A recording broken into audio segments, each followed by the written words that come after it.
Un seul titre à cette édition du journal, le 46e anniversaire de la mort du président Fulbert Youlou. Vous êtes sur DRTV, merci de nous avoir choisis pour vous informer. La République reconnaissante de ses serviteurs émérites ne perd jamais de vue la présidence de l'abbé Fulbert Youlou, chef de l'État de la République du Congo du 15 août 1960 au 15 août 1963. Une législature triennale soldée par un soulèvement populaire des journées dites glorieuses des 13, 14 et de 15 août 1963.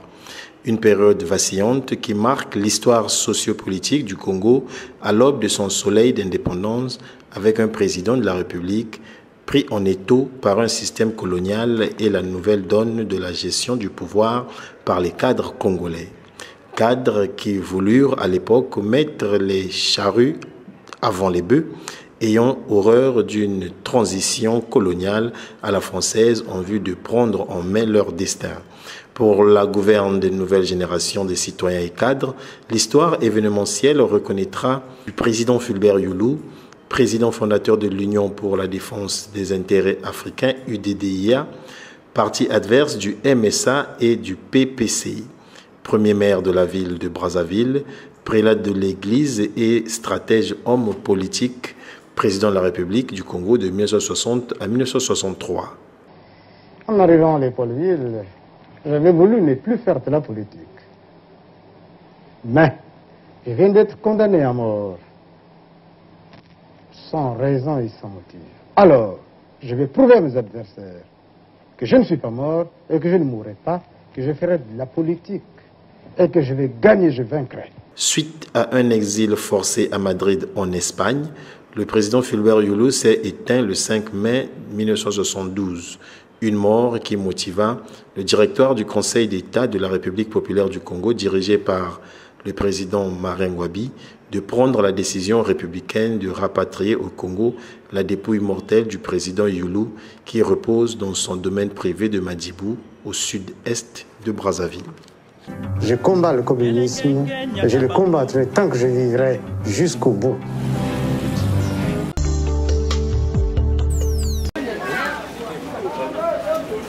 Pilinkondi, une bourgade du village d'Oumanga, de près de 1000 habitants, située à 65 km au sud-ouest de Pointe-Noire, tire sa notoriété par les prestations de son marché rural, réunissant, suivant le calendrier hebdomadaire, les populations des cellules de quartier Komi, Kai, Komi Carrière et d'ailleurs.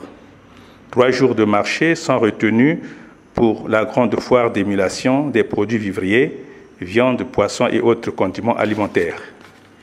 Des vendeurs exposent leurs marchandises jusqu'à la fin de la journée du marché, d'où l'utilité socio-économique de cette bourgade qui tarde de passer du statut de cellule de quartier à un village de plein exercice rural. Abandonné à son triste sort, le manque d'entretien de ces routes donne lieu à la présence des pistes agricoles herbeuses qui empêchent la circulation des personnes et des biens. Autorités et habitants de cette entité rurale montent au créneau pour manifester leur souffrance en exigeant une autonomie rurale. Zanduyai, betumetunga betumosi, betumetunga, mais aide à l'État, betumetalve, betumebanda, mais un député l'utak. Nakuzonti ben voté mon pour que musalman mnyosinga manque na zanto, mais betumetalko yame banda, yame manifester un semaine sabikil betu, betumos comité du quartier. Si moi diambre na salmana zanto yabi moi bien, betumos, mais c'est insuffisant. Tirant sa notoriété par la présence de son marché rural, Pilinkondi s'élève au rang des villages de plein exercice, au regard de la densité de sa population qui fait la force socio-économique de ses habitants, à prendre des initiatives associatives et agricoles, base d'un développement rural.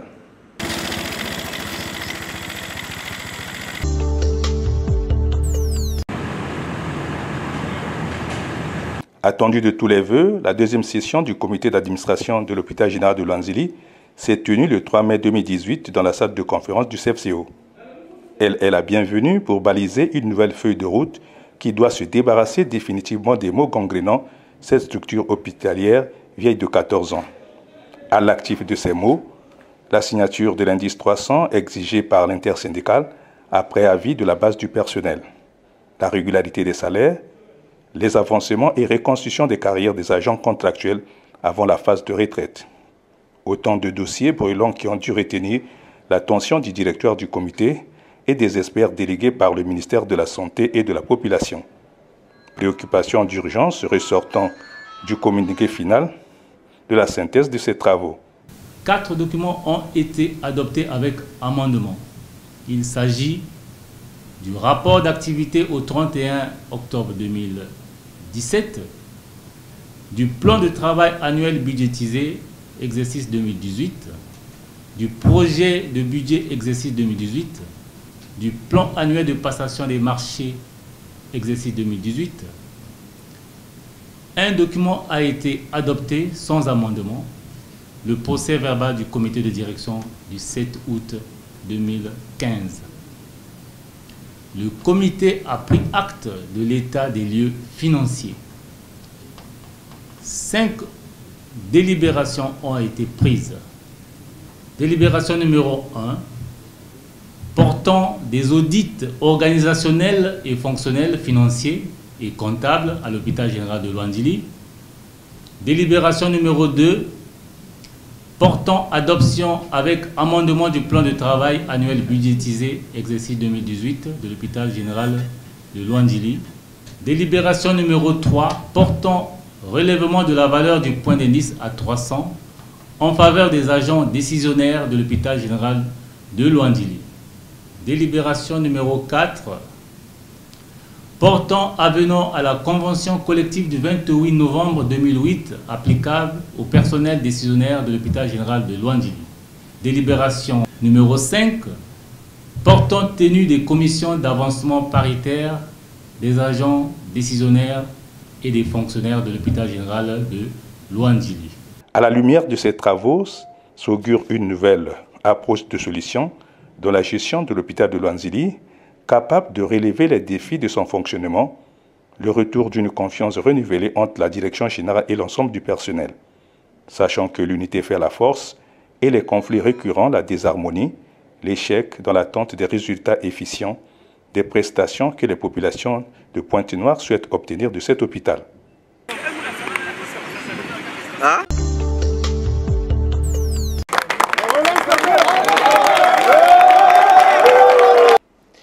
La salle de la Bourse du Travail leur aurait été interdite. Conséquence, l'interfédération regroupant les syndicats des travailleurs du secteur pétrolier a dû tenir son assemblée générale à proximité de la salle précitée.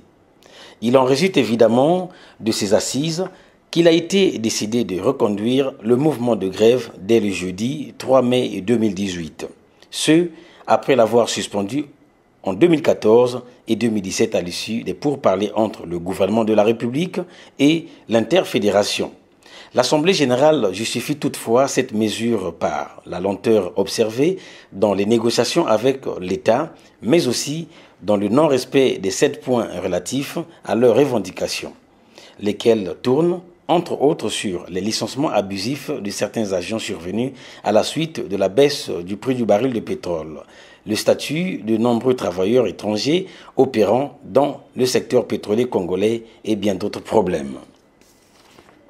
Le 10 avril, nous avons réécrit au vice-premier ministre pour demander une rencontre au même sujet. Nous nous sommes déportés à Brazzaville. Entre-temps, ce ministère a envoyé le conseiller au travail et un attaché du directeur de cabinet pour nous rencontrer, pour faire leur travail, s'agissant plus précisément du basculement, pour ceux qui connaissent le dossier. Mais nous allons quand même faire la lecture du relevé de conclusion. Partant de là, nous sommes partis à Brazzaville du 10 au 13 avril. En repartant à Brazzaville, nous avons une fois échoué, reçu seulement par les confédéraux. Et de là, l'interfédération qui était à Brazzaville a fait une déclaration dont vous avez suivi sur les médias. Et sur place, nous nous sommes organisés à faire des cotisations pour que les médias, notamment Télé Congo et Dier TV qui a fait passer sur les chaînes, sur le bouquet Canal. Et nous sommes de retour à Brazzaville, à Pointe-Noire. Nous allons également vous lire cette déclaration pour que chacun de nous puisse comprendre. Et nous, en tant qu'interfédération qui était partie à Brazzaville, nous allons vous soumettre à vous pour la conduite à tenir. Ici, c'est la décision d'août qui nous demandait de reprendre la grève. Ici, nous avons le relevé de conclusion du 23 août que je donnerai à un ici pour faire la lecture des points contenus dans ce relevé. Concernant les prescriptions législatives et réglementaires du domaine pétrolier, signé conjointement par son Excellence, Monsieur le ministre d'État, ministre du Travail et de la Sécurité sociale, son Excellence, Monsieur le ministre des Hydrocarbures. Vu les relevés des conclusions des différentes commissions tripartites administratives, administration, syndicats, patronat, de 2015 à 2017, vu la décision de l'Assemblée générale des travailleurs du secteur pétrolier du 14 juillet 2017 concernant la reprise de la grève suspendue depuis le 24 juin 2014, vu le relevé des conclusions de la réunion tripartite administration, syndicats, patronat du 23 août 2017 à Atlantic Palace à Pointe-Noire sur les 7 points des revendications des travailleurs du secteur pétrolier dont la date butoir de la résolution était fixée au 31 décembre 2017. Vu la mission du 10 novembre 2017 relative au suivi et évaluation à mi-parcours des évolutions des relevés de conclusion du 23 août 2017. Vu la séance de travail du 27 janvier 2018 tenue avec son Excellence, Monsieur le vice-premier ministre à Brazzaville, sur les revendications suscitées. L'interfédération FESIMEPS, FETRAMIB, FTPP du secteur pétrolier constate que l'ensemble des points ne trouvant pas de solution monobastant, le dépassement du délai prescrit dans le relevé de conclusion du 23 août 2017 et constatant la long terme administrative dans la résolution des revendications posées, se voit dans l'obligation de dégager sa responsabilité et se refaire à l'Assemblée générale des travailleurs du secteur pétrolier pour conduite à tenir, faite à Brazzaville le 18 avril 2018, l'interfédération du secteur pétrolier. L'Assemblée générale a estimé par ailleurs, au travers de ses responsables syndicaux, tout avoir mis en œuvre en termes de démarches pour parvenir à des meilleurs accords avec les autorités. Hélas, une volonté qui s'est vite refroidie ont-ils laissé entendre. Cette Assemblée générale s'est achevée sous les chants de la Congolaise.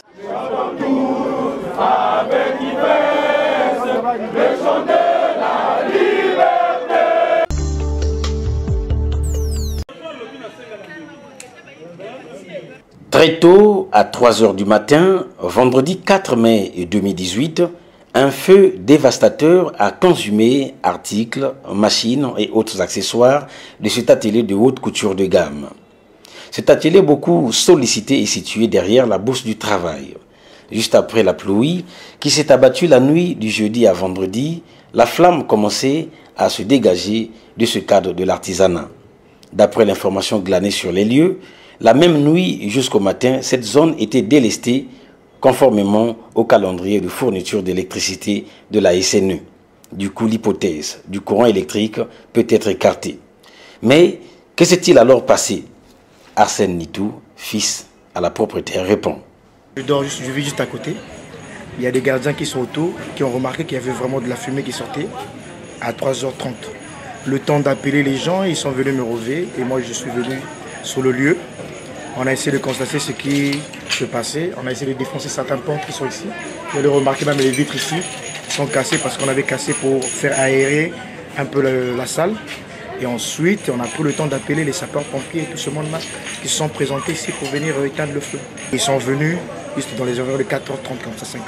Jusqu'à 5 h 30, ils sont restés là pour éteindre le feu. Il n'y a pas eu de mort, sauf que ce mon perte de matériel. On n'a pu rien récupérer, juste à peine seulement le truc qu'on a pu sortir. Mais tellement qu'il est lourd, le temps d'aller chercher.